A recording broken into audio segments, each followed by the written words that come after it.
Thank you, John. I don't have any formal remarks, mostly because John isn't paying me. But I thought I'd just share a few random thoughts here and to demonstrate my intolerance, bigotry, homophobia, and the other things that I'm called. I did get a great clipping the other day. I love the people who write me and write over my columns, usually in these felt tip pens. And the guy had done a cartoon with ears and weird eyes and stuff on me, and in huge letters, apparently he thought I was blind, said, "You miserable creep." Oh! I say ones like that because I figure every moment they're taking to write me is one less moment they have to molest children. or write a ransom note, or be a member of Congress and taking naked pictures of yourself, or whatever. If you're writing me, they don't have. It really gives you great confidence that we have members of Congress taking naked pictures of themselves and sending them out as tweets to anonymous women around the country. This is a great, great country, ladies and gentlemen, that we can be really proud that our public servants are focusing so much on the needs of the nation and not their own low state of affairs. The Letterman and Leno should lay off their writers for a few weeks because this is just like shooting ducks in a barrel. This stuff writes itself. From the name Wiener, I mean, this is too easy. I mean, I could be a joke. Anyway, I think I want to talk a little bit about the country and the state of the union and mostly what we ought to be doing in response to the State of the Union, and then just take some questions or comments about whatever is of interest, concern to you, and if I can add to your level of knowledge and understanding, I'm happy to do so. If not, I will try to fake it. I think we are in the economic problems that we face. Yesterday, front page USA Today, the U.S. owes $62 trillion. $62 trillion. Now, you remember when you were a kid and you'd try to make a statement of something being so fantastically expensive that you would say a gazillion or a bazillion, or maybe you'd say a trillion, because it was so far out of understanding. We didn't even know how many zeros were behind a billion. And some of us, younger ones, didn't even know how many zeros were behind a million. $62 trillion we owe now. And here's USA Today breaks it down. 24.8 million in promises for Medicare. 21.4 million in promises for Social Security. As the boomers begin to retire, this is going to grow exponentially. Interest on the federal debt. Interest, 9.4 trillion. Interest. Military retirement benefits, 3.6 trillion. Employee retirement benefits is for federal workers, 2 trillion. The unfunded obligations amount to $534,000 per American household. Now, probably some of you, maybe not you young people, but some of you are middle-aged or older, have had the experience in your lifetime when you got a credit card bill or two in the mail and you looked at it and you turned to your spouse and say, we got to cut back. We can't continue to live like this. The federal government never has to do that because they have an unending stream of money, mostly now from China, that they are buying votes because they continue to want to give people what they say they want, not what they need. And no one wants to tell anybody that we can't go on like this. We have to cut back.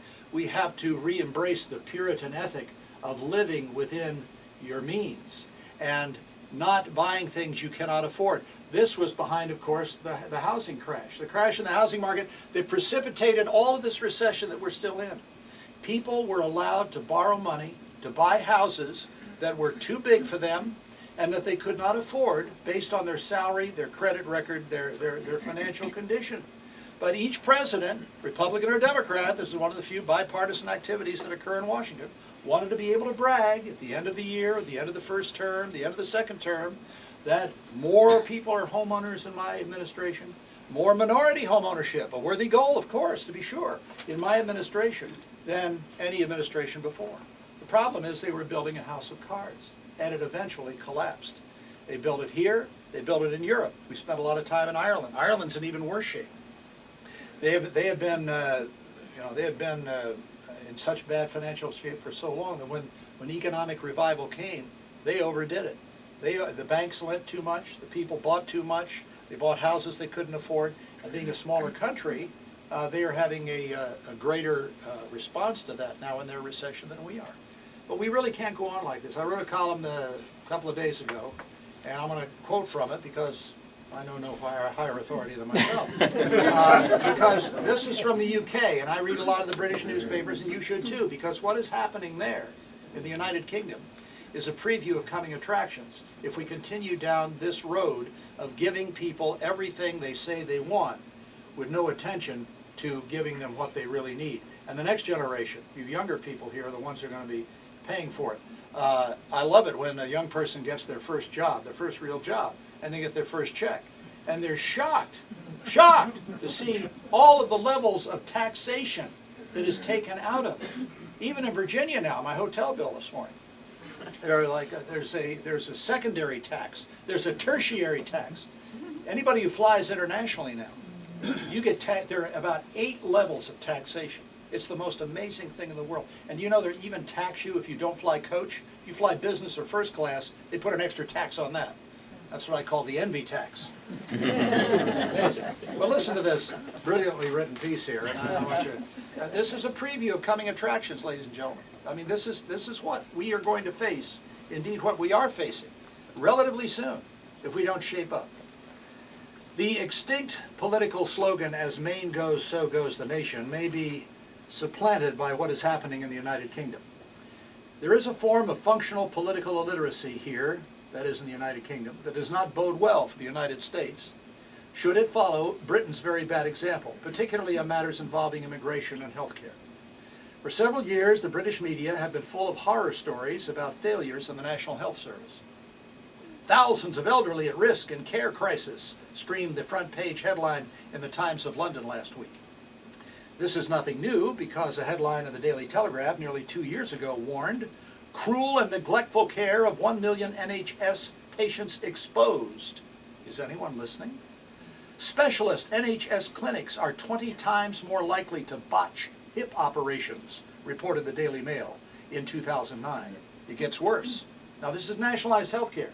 This is what's coming here if Obamacare survives the court challenges, one of which, of course, you're familiar with is coming from Virginia.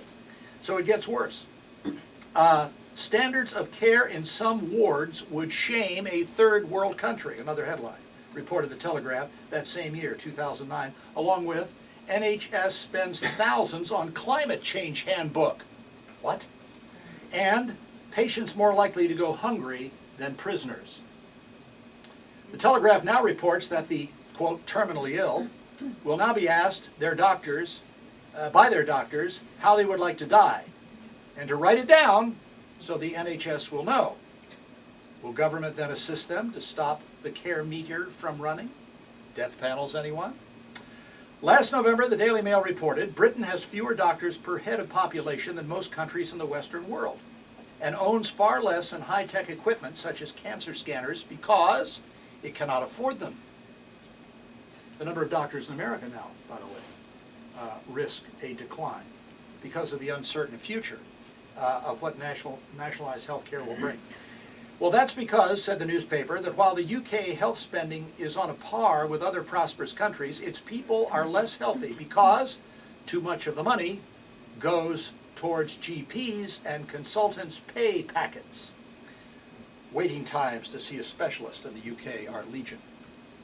This meltdown in the NHS is approaching a crisis moment. Last week, the Telegraph ran a story headlined, "Reform or Die, Lansley tells NHS." Health Secretary Andrew Lansley says the NHS is facing a $32 billion black hole. These are translated from pounds into dollars for the readers over here. $32 billion black hole unless controversial reforms are implemented, meaning people will have to do with less, or taxes in an already heavily taxed nation will have to be raised even more. In an interview with a newspaper, Lansley said the financial crisis in the NHS would see annual health spending double to $375 billion a year without urgent reform. And then there is the disappearance of Britain's once proud work ethic, thanks to the expansion of the welfare state under the Labour Party. The Daily Mail reports that between 1997 and 2010, under Labour, the number of households in which no one has ever held a job almost doubled from 184,000 to 352,000. Quoting the Office for National Health Statistics, the Mail notes, this equates to more than 550,000 people for whom worklessness has become a way of life. Worse, 7 out of 10 adults in these households admit they have no intention of ever going to work. 7 out of 10. Why should they? They can get a check for doing nothing. This is the triumph of the entitlement mentality. America, beware. A dysfunctional British immigration system has allowed 256,000 asylum seekers over the past 20 years to be granted amnesty. 74,500 cases have been put in storage because the applicants cannot be found. Add to these concerns the huge number of Muslim immigrants who display no desire to be assimilated into British life, the high abortion rate among the British, and the increasing secularization of culture, and you have predictors of where America may be headed if it does not turn back on these attitudes and behavior patterns. The spread of infection from an E. coli outbreak in the UK does not appear as threatening to the nation's future as the numerous infections of another kind. As Britain goes, possibly so goes this nation. Now, the surest way to betray that you're getting older is when you begin a sentence. When I was a kid, okay? When I was a kid, there were certain truths that were drummed into me by my parents and grandparents. And they worked quite well, I might say, for myself and my wife. Get married before you have kids and stay married. Don't take illegal drugs. Stay in school and study. Get a degree. Enter a profession. Be honest and upright. Develop character and integrity, the internal qualities, and you will function quite well. Don't envy what others make, but be satisfied with what you make. Today, all of that has been reversed. I feel I've been dropped in on another planet. The attitude now is that if I make $2 and you make $1, I owe you 50 cents to make it fair. Spread the wealth around. As a young reporter, I interviewed a lot of rich people. I never envied them. I asked them questions. How did you become successful? Where did you go to school? What did you study? What is your work ethic? What is your worldview? I might want to be like you someday. But now the entitlement and envy culture says if you're successful, you must be destroyed. You must be brought down because it's not fair that you have more than others. I care about the poor. I'm compassionate about the poor.